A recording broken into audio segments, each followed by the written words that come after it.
అందరికీ నమస్కారం. ఇటీవల విడుదలైన పెద్ది చిత్రం విజయవంతంగా రన్ అవుతా ఉంది. సరే, ఈ సినిమా పైన కొంత డిబేట్ టాక్ వచ్చినప్పటికీ సినిమా కథపరంగా బాగుంది. ఇందులో ముఖ్యంగా హీరో రామ్ చరణ్ అద్భుతంగా యాక్ట్ చేశాడు. కథలో పూర్తిగా లీనమై తన పాత్రకు న్యాయం చేశాడని చెప్పాడు. దర్శకుడు కూడా చాలా కష్టపడి కథపై బాగా కసరత్తు చేసి సినిమా తీశాడు. అంటే యువతను ఆకట్టుకునేలా, అంటే ఒక యువతలో స్ఫూర్తి నింపేలా చిత్రం ఉంది. అందరూ యూత్ ఎవరైతే ఉంటారో అందరూ ఇన్స్పైర్ అయ్యేలా, అంటే లైఫ్లో ఏదైనా అనుకుంటే దాని గురించి ఎంత దూరమైనా వెళ్ళాలి, కష్టపడాలి, సాధించాలి, కఠోర శ్రమ చేయాలి, వెనకడు వేయకూడదు అన్న అంశాలని పెద్ది చిత్రం చాలా చక్కగా సందేశాన్ని అయితే ఇవ్వగలిగింది. చిన్న చిన్న లోపాలు ఉన్నప్పటికీ, ల్యాగులు ఉన్నప్పటికీ, ఈ సినిమా పైన కొన్ని నెగిటివ్ ఆరోపణలు ఉన్నప్పటికీ అల్టిమేట్గా అయితే సినిమా నాకైతే నచ్చింది. ఇక ఈ సినిమా గురించి కొన్ని విషయాలను మీకు వివరించాలనుకుంటున్నాను.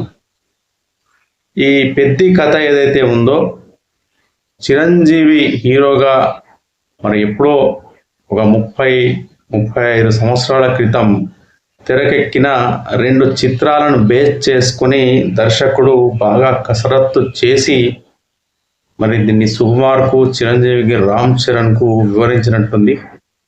రామ్ చరణ్కు కూడా ఒక అద్భుతమైన సినిమాను అందించడానికి అన్ని వర్గాల ప్రేక్షకులకు రీచ్ అయ్యేలా ఈ సినిమా రూపొందిందని చెప్పాలి.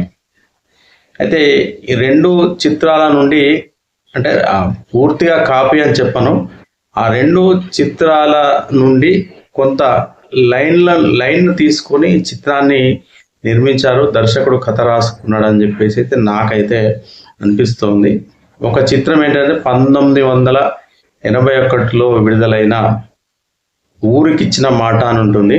చిరంజీవి హీరో, చిరంజీవికి జోడిగా కవిత నటించింది. అందులో చిరంజీవికి తమ్ముడిగా సుధాకర్ నటించాడు, అతనికి జోడిగా మాధవి నటించింది. ఈ చిత్రానికి బాలయ్య దర్శకత్వం వహించాడు. అప్పట్లో ఈ చిత్రానికి తృతీయ నంది అవార్డు కూడా వచ్చింది సినిమాకు.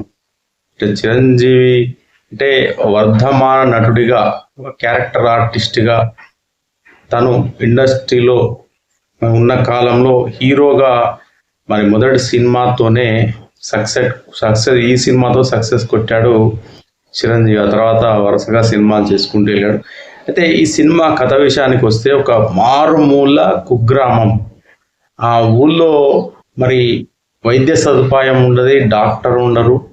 ఎవరికైనా జబ్బు పడ్డా, లేదైతే గర్భిణులైనా, ఇంకా ఎవరైనా సరే వాళ్ళు అంటే వైద్య చికిత్స కోసం కొన్ని మైళ్ళు, కొన్ని కిలోమీటర్ల దూరం నడిచి పట్నం వెళ్ళి వైద్య చికిత్స తీసుకోవాల్సిన పరిస్థితులు ఉంటాయి. చాలా ఆ గ్రామంలో ప్రజలు చాలా ఇబ్బందులు పడుతూ ఉంటారు వైద్య సౌకర్యం లేక. ఈ చిత్రంలో చిరంజీవి చాలా కష్టపడి తమ్ముణ్ణి చదివిపిస్తాడు. అదేవిధంగా ఆ ఊర్లో ఒక పెద్ద ఆయన ఉంటాడు, సత్యనారాయణ నా పాత్ర. అతను కూడా చిరంజీవి తమ్మునికి సహాయం చేస్తాడు. సహాయం చేసి ఊళ్ళో ఉన్న ప్రజలు కూడా చాలామంది డబ్బులు పోగేసుకొని నెల చిరంజీవి తమ్ముడు ఎవరైతే సుధాకర్ ఉంటాడో అతని ఎంబీబీఎస్ చదవడానికి ఊరి ప్రజలందరూ సహకరిస్తారు. మొత్తానికి అతడు పట్నంకి వెళ్ళి బాగా చదువుకొని ఎంబీబీఎస్ పూర్తి చేసి డాక్టర్ అవుతాడు. కానీ అన్నయ్య, అదేవిధంగా ఊళ్ళో ప్రజలు ఎవరైతే ఉంటారో ఆ సహాయాన్ని పూర్తిగా మర్చిపోయి పట్నంలో, అంటే సిటీలో ఒక అమ్మాయి ప్రేమలో పడతాడు.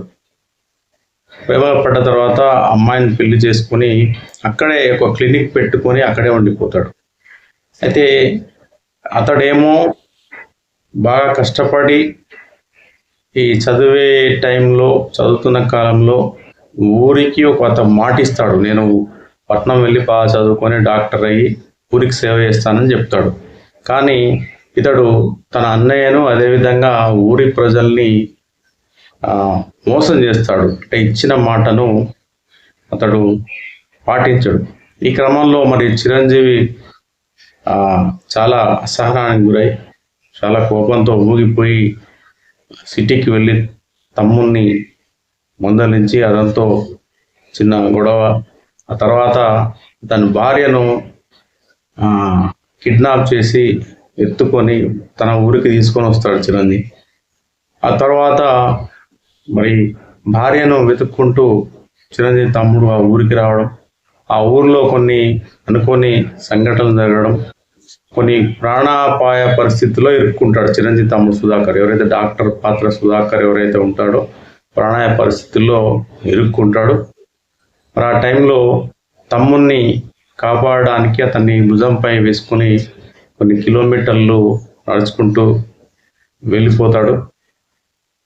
తర్వాత మరి ఎవరైతే సుధాకర్కు చిరంజీవి తమ్మునికి పిల్లనిచ్చిన మామ ఎవరైతే ఉంటారో కైకాల సత్యనారాయణ, ఆయన మరి ఆ చిరంజీవిని టార్గెట్ చేసి మరి ఆ ఊరికి వస్తాడు చిరంజీవిపై కోపంతో.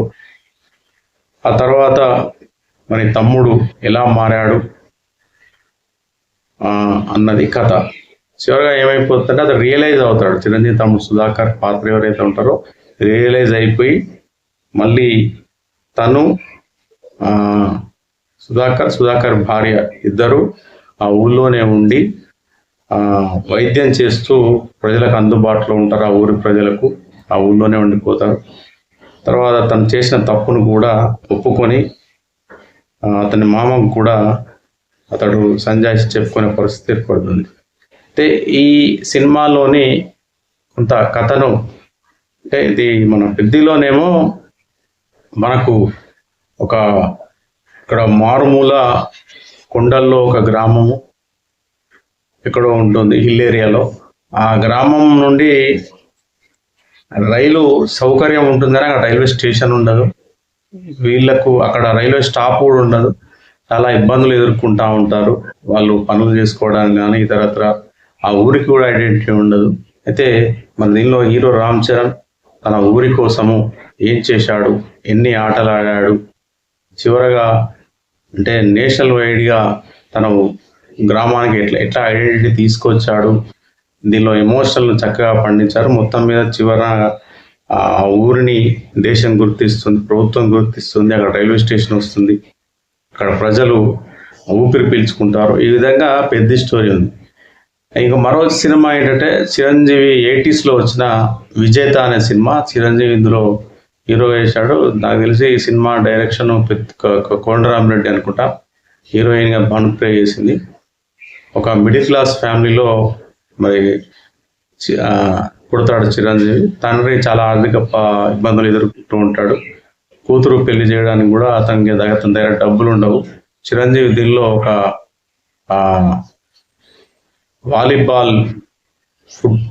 వాలీబాల్ ప్లేయర్గా, ఫుట్బాల్ ప్లేయర్ అనుకుంటా, ఫుట్బాల్ ప్లేయర్గా ఉంటాడు.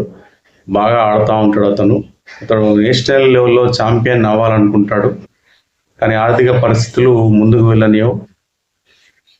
కానీ తను ఒక పెద్ద ఆటగాడిగా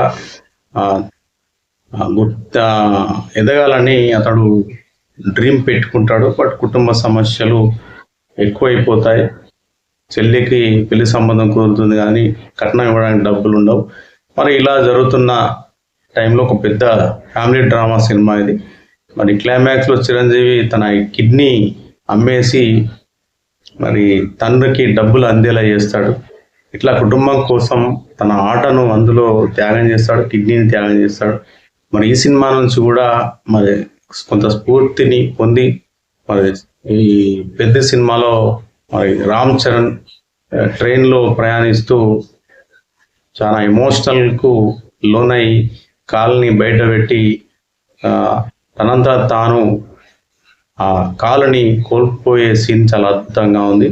మరి విజేత నుండి స్ఫూర్తి పొందినట్టుంది. కాబట్టి మొత్తానికైతే సినిమా, ఈ రెండు సినిమాలు స్ఫూర్తి పొందిందని నేను అనుకుంటాను. కథాపరంగా పెద్దికి ఈ రెండు చిత్రాలకు పూర్తి స్క్రీన్ ప్లే వేరైనప్పటికీ ఎక్కడో మూల కథ మాత్రం దీనిలో తీసుకున్నట్లయితే స్పష్టమవుతుంది. మొత్తానికైతే చాలామంది మరి కొంతమంది కావాలనే మరి సినిమా పైన నెగిటివ్ ట్రోలింగ్ చేస్తూ ఉన్నారు. కరెక్ట్ కాదు.